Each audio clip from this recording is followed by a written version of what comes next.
Toqué fondo la noche que el sonido de su risa con él, flotando desde mi propia cocina, se sintió más ajeno que el silencio de una tumba.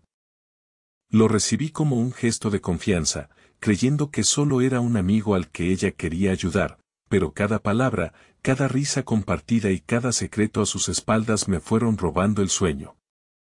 Con el tiempo entendí que bajo mi propio techo no solo se alojaba un invitado, sino también la sombra de una traición que yo no quería ver. Antes de que él llegara, nuestra casa era un santuario. Recuerdo el olor a café por la mañana, la forma en que la luz del sol entraba por la ventana del salón y dibujaba patrones en el suelo de madera que habíamos instalado juntos. Nuestra vida no era una película, pero era real. Estaba construida sobre pequeños rituales, los domingos de películas en el sofá, las cenas improvisadas en las que quemábamos la mitad de la comida y nos reíamos hasta llorar, la forma en que nos buscábamos por la noche, un pie frío encontrando el calor del otro bajo las sábanas. Laura era mi centro de gravedad. La amaba con una certeza tranquila, una de esas verdades que no necesitas cuestionar porque forman parte de tu estructura. Llevábamos 5 años casados y cada día me sentía el hombre más afortunado del mundo por haberla encontrado. Hablábamos de tener hijos, de comprar una casa más grande cerca del campo, de envejecer juntos en un porche mientras leíamos el periódico. Teníamos un mapa para el futuro, y cada noche, al acostarme a su lado, sentía que estábamos exactamente en el camino correcto. Creía conocer cada parte de ella, su ambición, su bondad, su miedo irracional a las arañas y su amor por las canciones tristes. Confiaba en ella de una forma tan absoluta que la confianza ni siquiera era un pensamiento, era como el aire que respiraba, simplemente estaba ahí, sosteniéndome. Por eso, cuando me habló de Marcos, su mejor amigo de la infancia, lo vi como una extensión natural de esa confianza. Estaba pasando por un mal momento. Había perdido su trabajo, su casero lo había echado, estaba roto. ¿Puede quedarse con nosotros? Solo hasta que se recupere, me dijo una noche, con esa mirada sincera que podía desarmarme. Y yo, por supuesto, dije que sí. ¿Cómo iba a negarme? Era el amigo de Laura, y mi casa era su casa. Quería ser el buen marido, el hombre comprensivo que la apoyaba. El primer error fue creer que un acto de bondad no podía tener consecuencias. La llegada de Marcos fue sutil, como una grieta casi invisible en un cristal. Al principio, todo parecía normal. Era un tipo agradable, agradecido, se ofrecía a ayudar con las tareas y cocinaba de vez en cuando. Pero poco a poco, la dinámica de nuestro hogar empezó a cambiar. Empezaron a surgir historias de su pasado en común, anécdotas de campamentos de verano y fiestas de instituto de las que yo no formaba parte. Se reían de chistes internos que yo no entendía, compartían miradas que duraban un segundo más de lo necesario. Empecé a sentirme como un espectador en mi propia vida. El espacio que antes era nuestro, de 2, ahora era de 3, y yo me sentía como la pieza que sobraba. La intimidad que compartíamos se fue erosionando. Las conversaciones nocturnas en la cama fueron reemplazadas por un silencio tenso. Ella parecía más cansada, más distante. Lo atribuí al estrés de tener un invitado, a la preocupación por su amigo. Me negaba a ver la verdad que se estaba gestando delante de mis ojos. Pero la negación es un dique de arena contra un tsunami. Una noche, llegué a casa antes de lo esperado y los encontré en el salón, muy juntos en el sofá, compartiendo una botella de vino. No hacían nada malo, pero la atmósfera estaba tan cargada de una intimidad que me excluyó que sentí una punzada helada en el estómago. Se separaron rápidamente cuando me vieron, con una culpabilidad mal disimulada. Esa noche, el insomnio se instaló en mi vida como un residente permanente. Mientras yo daba vueltas en la cama, escuchaba sus susurros y risas ahogadas desde el salón.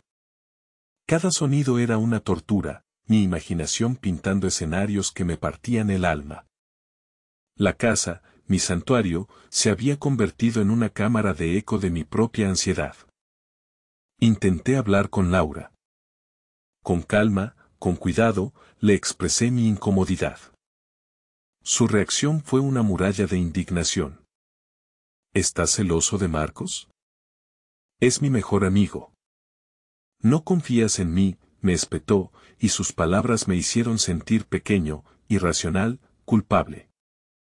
El gaslighting fue tan efectivo que empecé a dudar de mi propia cordura. Quizás estaba exagerando. Quizás era yo el problema, con mis inseguridades. Así que me callé. Soporté las noches en vela, la sensación de ser un extraño en mi propia casa, el dolor sordo de ver cómo la mujer que amaba se conectaba con otro hombre de una forma en la que ya no se conectaba conmigo. Me estaba ahogando en silencio, y nadie parecía notarlo. La confirmación llegó de la forma más banal y destructiva posible. El viejo ordenador portátil que compartíamos. Ella había olvidado cerrar su sesión de chat. No busqué nada, simplemente estaba allí, abierto en la pantalla. Un historial de conversaciones que se remontaba a semanas atrás. Declaraciones de amor, planes secretos, burlas sobre mi ingenuidad. Cada palabra era un clavo en el ataúd de nuestro matrimonio. Él no sospecha nada, ojalá fueras tú quien estuviera a mi lado por la noche. Leí hasta que las letras se volvieron borrosas por las lágrimas, hasta que el dolor físico en mi pecho me impidió respirar. Ese día no hubo gritos, no hubo un enfrentamiento dramático. Simplemente sentí como todo dentro de mí se apagaba. Me convertí en un fantasma. Me levantaba, iba a trabajar, volvía a casa, comía en silencio y me acostaba en el sofá cama, porque nuestra cama se había convertido en un territorio profanado. Estaba roto, impotente, atrapado en una pesadilla de la que no sabía cómo despertar. Toqué fondo absoluto una semana después, el día de mi cumpleaños. Ella me preparó una cena, actuando como si nada pasara. Marcos me dio una palmada en la espalda y me deseó un feliz día. Y yo me senté a la mesa con mis dos verdugos, sonreí, soplé las velas de una tarta que sabía a cenizas y sentí que una parte de mí moría para siempre. Esa noche, mientras ellos dormían bajo el mismo techo, yo cogí las llaves del coche y me marché. No tenía un destino. Solo conducía, con las ventanas bajadas y la música a todo volumen para acallar los gritos en mi cabeza. Acabé en la puerta de mi hermano, a las 3 de la mañana, hecho un desastre. No tuve que decir mucho. Me miró a los ojos, me abrazó y me dijo las palabras que me salvaron la vida: esto no es el final. Es el comienzo de algo más. Pero tienes que elegir empezar. Esa fue la chispa. En medio de la devastación, esa pequeña frase plantó una semilla de posibilidad. La posibilidad de que mi vida no terminara en esa traición. Al día siguiente, tomé la decisión más difícil y necesaria de mi vida: no volver. El camino que siguió fue un ascenso a través del infierno. El divorcio fue un proceso doloroso, lleno de acusaciones y burocracia que intentaba reducir nuestro amor a un montón de papeles. Mudarme a un pequeño apartamento vacío fue como empezar de cero en un planeta extraño. Las primeras semanas, la soledad era un monstruo que me devoraba por las noches. Había días en los que levantarme de la cama requería una fuerza que no creía tener. Pero la semilla que mi hermano había plantado empezó a germinar. Me obligué a moverme. Volví al gimnasio, canalizando mi rabia y mi dolor en cada levantamiento de pesas.